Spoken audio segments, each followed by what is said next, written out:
Hello people, welcome to my channel. My name's Mark David and I'm here to teach you how to draw cartoons. So we'll be drawing a kangaroo in today's video. I hope you'll grab a piece of paper and a pencil and draw along with me. Kangaroos, yeah, being an Australian I've seen plenty. What a lot of people who aren't Australians sometimes don't realise is that kangaroos don't go bounding down our main streets in Australia. Unless you live in a very small country town and there's no feed in the surrounding paddocks, the kangaroos might come into town under those circumstances. I've seen that happen. But normally kangaroos stay out in the rural areas. That's where you'll see them. I spent many years living in rural areas, so I've seen lots of kangaroos. And I'm going to show you how to draw one today, starting right now. So, once again, as with many of my cartoon recipes, I start with a circle. So just start with a circle. That's probably a little bit too big. I'm going to delete that. I'll start with a smaller circle. That's a bit better. This is just going to be rough version first. Draw my rough shapes first, and then we do the final line work over the top of it. That's how cartoonists do cartoons. So then we just draw the nose shape and tip of the nose. While I'm drawing this kangaroo, I just mentioned something which even a lot of Australians don't realise, but it's really important.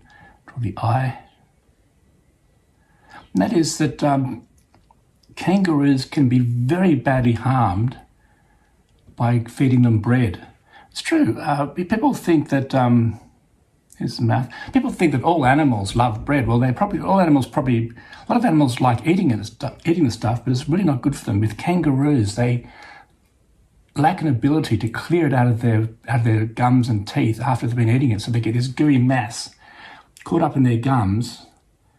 They don't have the ability to clear it out like we do, and the gooey, gummy, doughy mass starts rotting away, decaying away, taking their teeth and gums with it, and the kangaroo dies. It's really quite sad. And people feed kangaroos bread because they think they're being kind to the kangaroos. Draw the ear. But it's not kind at all, because you actually could be sentencing the kangaroo to a horrible, horrible death. So that's something that a lot of people don't realise about kangaroos. Don't feed them bread. Please don't feed them bread. I talk about that on my website. A licensed wildlife carer contacted me because she got terribly upset by all the suffering, dying kangaroos that she had to care for as they died. She couldn't save them. And she's asked me to please put information about not giving them bread on the website. So I'll put a link to my article about that on my website. I'll put a link to that down below. So there you go. So draw the kangaroo's chest, just another circle and a big circle to show where the lower part of the kangaroo's body is going to be. It's sort of looking like a kangaroo now.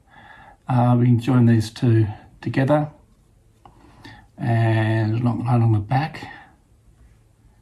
You can draw the tail.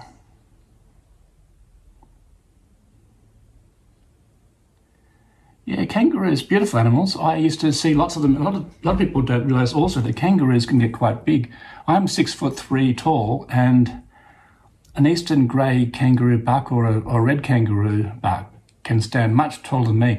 Another thing about that, when I say standing, we humans, we get to walk around on our feet all the time, and that's how kangaroos fight. They get up onto their toes and lean back in their tail. And it's very much like the way that we walk around all the time. So when a kangaroo sees us walking around, in kangaroo language, that's fighting words. That's fighting language. So they think we want to fight them. It's just a simple miscommunication between the species. So if you see a big kangaroo, don't approach it, because it probably thinks that you're trying to fight it, because of the way you're standing. And if you get between it and one of the does in its mob, it might think you fancy it, and it might think that you're trying to steal away with his doe. and it'll get terribly protective and potentially aggressive, and he could charge you. And you can't outrun a kangaroo. It's just not going to happen, especially on uneven ground. They can go very, very fast. And you can't reason with them. You can't say to the kangaroo, yes, she's a very fine doe, but she's not my type. It's not going to work. You just have to get out of there, hopefully as quickly as possible, climb a tree if there's one nearby. I used to make a point when I walked the dog near kangaroos to just not go in amongst the mob of kangaroos. Just stay out of the mob. That's what a group of kangaroos is called. It's called a mob. Okay, I'm going to make this nice and faint, and I'm just going to now trace what I've done in a nice, clean black line. And it always looks better when you do the final neat version, because you sort of hide all the line work, hide all the rough line work, and you manage to avoid redoing the mistakes you made in your rough version. This is what professional cartoonists do all the time. They do a rough version first, and that's the version that we don't see, most people don't see. But after being a cartoonist and working in art departments for many years, I know that that's what they do. They do rough version first, and then when they do the neat version over the top of it, you get a version which doesn't have many mistakes in it. So I'm just going to put a bit of shading under here and hide the rough line work. And there's our kangaroo. That wasn't too hard, was it?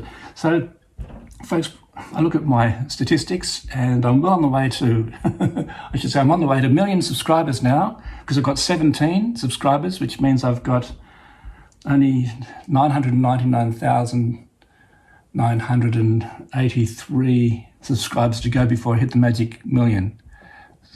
So, okay, so 17 subscribers. So I see them as quality subscribers, if not quantity subscribers. If you see yourself as a person of quality, then you'd be a good fit to click that subscribe button, wherever it is down there, and I welcome you to do it. It would be great to have you on board. Thank you for watching.